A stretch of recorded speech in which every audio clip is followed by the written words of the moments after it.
네, 신한투자증권과 매일경제가 함께하는 재테크 콘서트에 오신 여러분 환영합니다. 안녕하세요, 김태은입니다. 네, 여러분, 나를 죽이지 못하는 고통은 나를 더욱 강하게 만든다라는 말 들어보셨나요? 이 미국 증시의 상반기 상황이 정확히 그러했던 것 같습니다. 연준의 긴축 기조가 이어지고 또 경기 침체 우려가 이어지는 와중에도 이 미국 증시를 비롯해서 유럽, 중국, 한국 등 전방위적인 증시 반등이 이루어졌는데요. 과연 하반기는 상반기와는 또 다른 환경 속에서 투자 난이도가 올라가게 될지 아니면 또 한 번 예상을 뒤엎고 상고하고의 상황이 펼쳐지게 될지 궁금해하실 분들을 위해 오늘 준비했습니다. 반가운 분 모시고 하반기 글로벌 투자 전략에 대해 들어보도록 하겠습니다. 투자전략부 김성환 수석연구원님 모셨습니다. 어서 오시죠. 안녕하십니까. 안녕하십니까. 잘 지내셨어요? 네, 그동안 굉장히 잘 지냈습니다. 네. 잘 지내셨다니까 좀 단도직입적으로 네. 물어보고 싶어요. 이 하반기 글로벌 주식시장 또 어떻게 보시나요?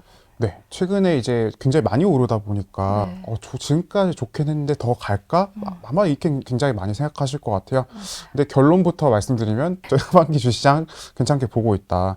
지금까지 이제 강세를 이어왔었지만 이 강세를 크게 이제 떨어뜨릴 만한 요인들은 발견이 되진 않는 것 같아요. 그래서 지금 뭐 가격 부담이라던가 이런저런 우려에도 불구하고 시장을 굉장히 낙관하고 있다라고 봐주시면 될 것 같습니다. 분명히 연초까지만 하더라도 이 경기 침체 이야기가 굉장히 많았거든요. 맞습니다. 네. 그럼에도 불구하고 좋다고 보시는 거죠? 네, 어떤 그렇습니다. 측면일까요? 실제로 네. 아직도 경기 침체에 대한 우려가 굉장히 많은 상황인 것 같아요. 그래서 뭐 결국 계속 시점은 미뤄지고 있죠. 네. 분명히 저희가 작년 12월에는 6월 달에 온다. 3월 달에는 9월 달에 온다. 지금은 또 6개월 뒤에 온다. 뭐 이런 상황인 것 같은데 네. 경기는 실제로 뭐 엄청 많이 기대할 만한 것들은 없는 것 같습니다만 저희가 주목해 봐야 되는 건 기업 이익하고 경제 구조가 맞지 않다라는 거예요. 그래서 사실 미국 경제는 시장에서 많이들 우려하시는 경기 침체 이런 것들은 사실 70%가 소비를 차지합니다. 그래서 소비를 차지하는데 그 중소기업이나 자영업자들이나 이런 분들의 비중이 굉장히 크다면 근데 기업이익의 구조는 조금 다른 것 같아요. 미국에서 주식시장의 굉장히 핵심을 차지하고 있는 빅테크라던가 아니면 이제 뭐 산업이라던가 이런 굉장히 다양한 업종들이 사실은 미국 경제하고는 완벽하게 일치하지 않는 구조를 갖고 있고 그 기업들은 사실 글로벌리 굉장히 잘하고 있기도 하고요. 작년 내내 구조조정을 이어왔었기 때문에 기업이익이 좋아진다가 핵심적인 포인트예요.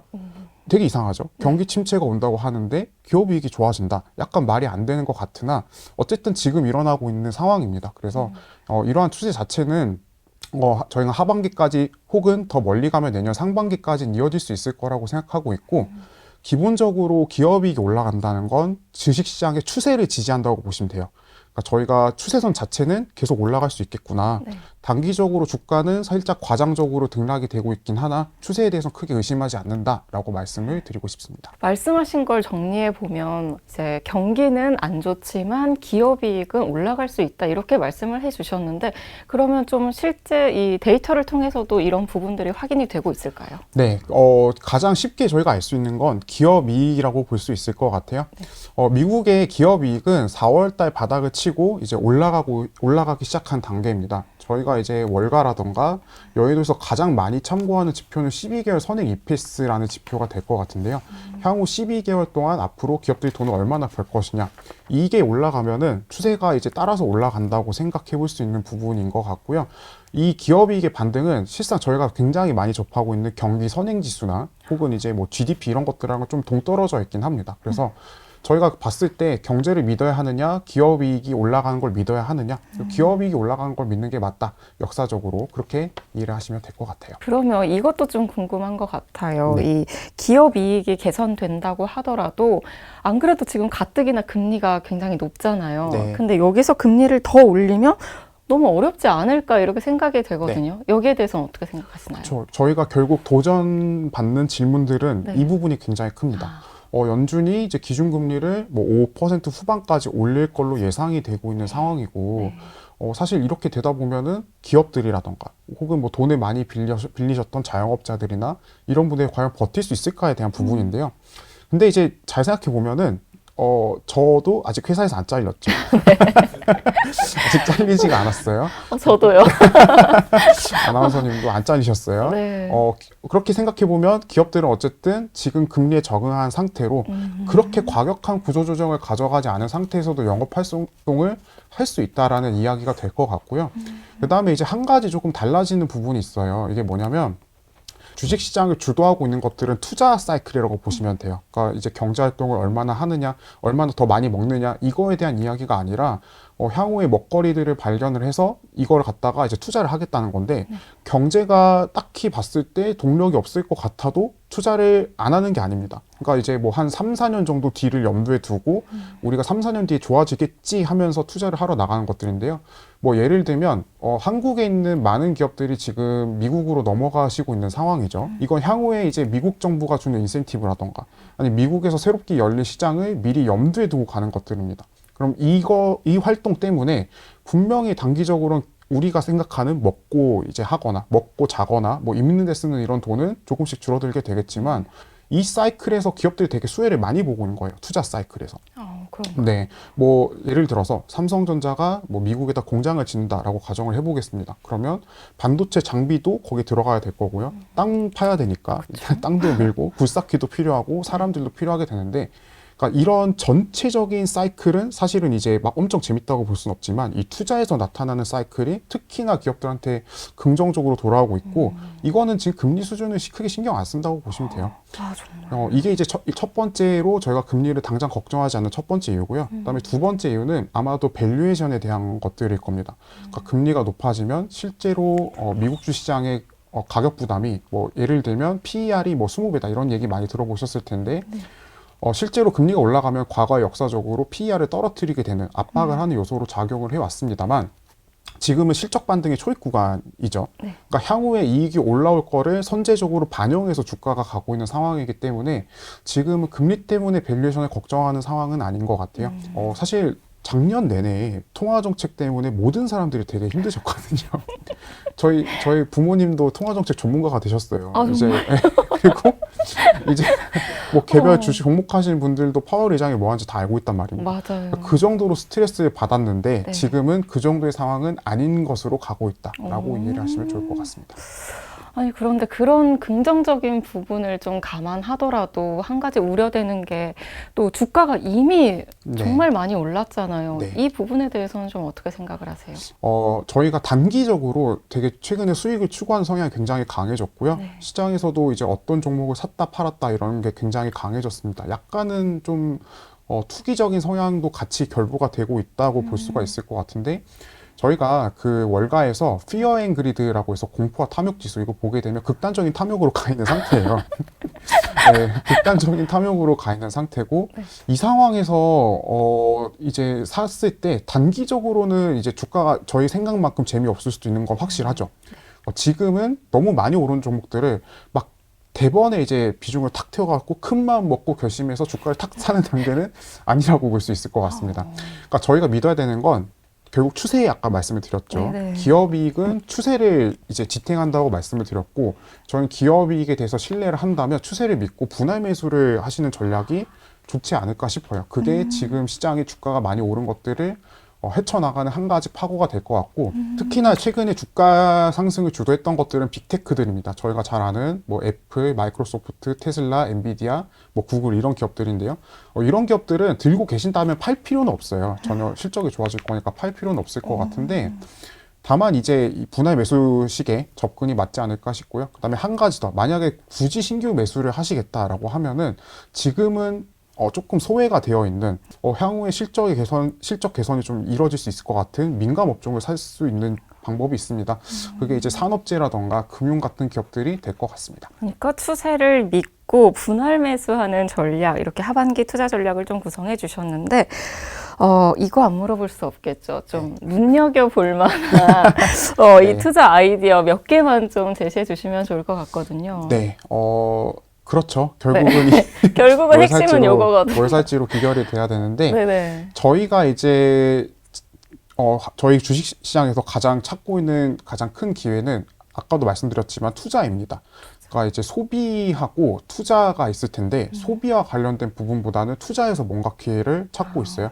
첫 번째 키워드로 뽑아볼 만한 건 최근에 빅테크들 주가가 많이 오르긴 했습니다만 저희가 실제로 진짜 주목해야 되는 건 빅테크들이 실적이 좋아져서 이 기업들이 AI 투자를 해야 될 때 그때 어떤 기업들이 수혜를 받을 것이냐, 반도체가 그 수혜 대상이 될 것 같다라고 저희가 좀 생각해 볼 수 있을 것 같아요. 그래서 AI와 관련된 화두가 굉장히 많이 일어나고 있습니다만 실제로 그 빅테크들의 실적이 좋아진다기보다는 그것보다 더 빠른 속도로 반도체 기업들의 실적이 좋아지고 있어요. 그래서 기술주 내에서 선별을 하신다면 반도체 쪽에 눈여겨보시는 게 좋지 않을까라는 제안을 드리고 싶어요.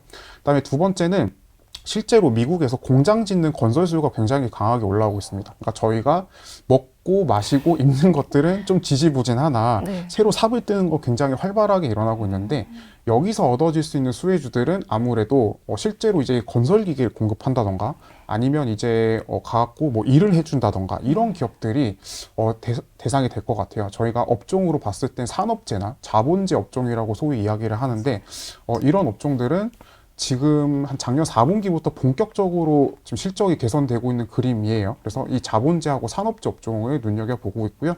그 다음에 이제 하나 더 말씀드리자면 최근에 미국에 주택이 없습니다. 네, 주택이 없어가지고 집을 사고 싶은데 매물이 안 나와요.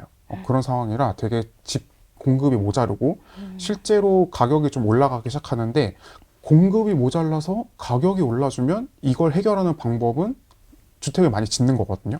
그래서 주택 건설주들의 실적도 좋아지기 시작했고 주택 건설주까지도 본격적인 업황이 개선되는 국면으로 들어갔다라고 생각하고 있습니다. 그래서 이 정도의 이제 그 투자 아이디어가 있는데 기본적으로 지금 제가 이 말씀드린 업종들의 접근은 결국 미국 주식시장은 빅테크들에 의해서 주도가 될 거예요. 그래서 빅테크들이 없으면 안 되는데요. 지금 현재 시점에서 신규 매수하기가 좀 곤란한 위치이니 분할 매수를 통해서 나아가야 하니까 지금 하반기까지 봤을 때 살만한 자리가 뭐가 있을까? 이 세 가지 정도의 업종이 괜찮다고 생각하고 있습니다. 이야기를 듣다 보니까 저도 이 해외 주식 종목 뭐라도 사야 될 것 같다는 생각이 좀 들거든요.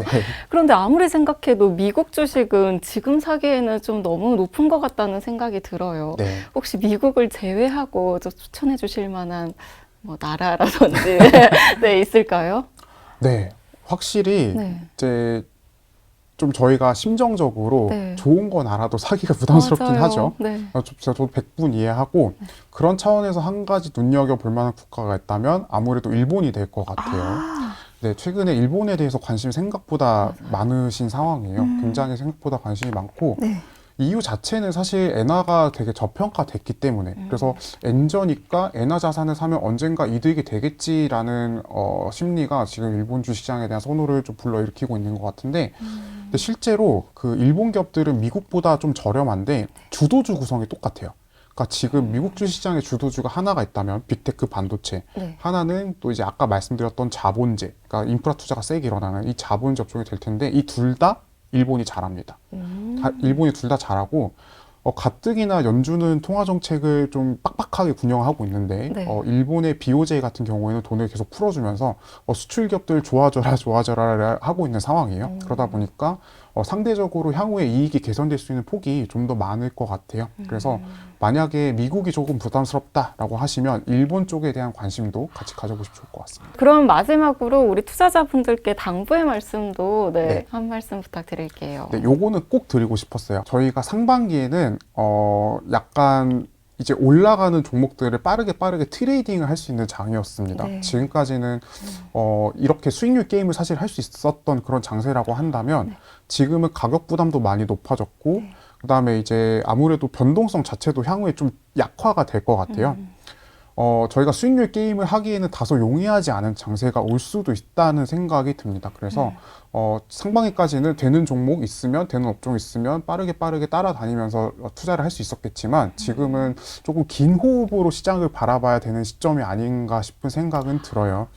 일부 이제 업종이라던가 산업의 약간의 이제 주가 과열도 좀 감지가 되고 있는 상황이고 결국 저희가 투자를 하는 데서 가장 중요한 건 잃지 않는 거거든요. 잃지 않으려면 긴 호흡을 가지고 이익이 올라갈 거다, 개선될 수 있을 거라는 확신이 있을 때 그런 업종들을 좀 긴 호흡으로 접근하시자라는 말씀을 꼭 당부의 말씀으로 드리고 싶습니다. 좋습니다. 긴 호흡으로 시장에 접근해 보자 이 말씀을 끝으로 2023년 남은 하반기 글로벌 투자 전략에 대한 힌트들 쭉 들여다봤습니다.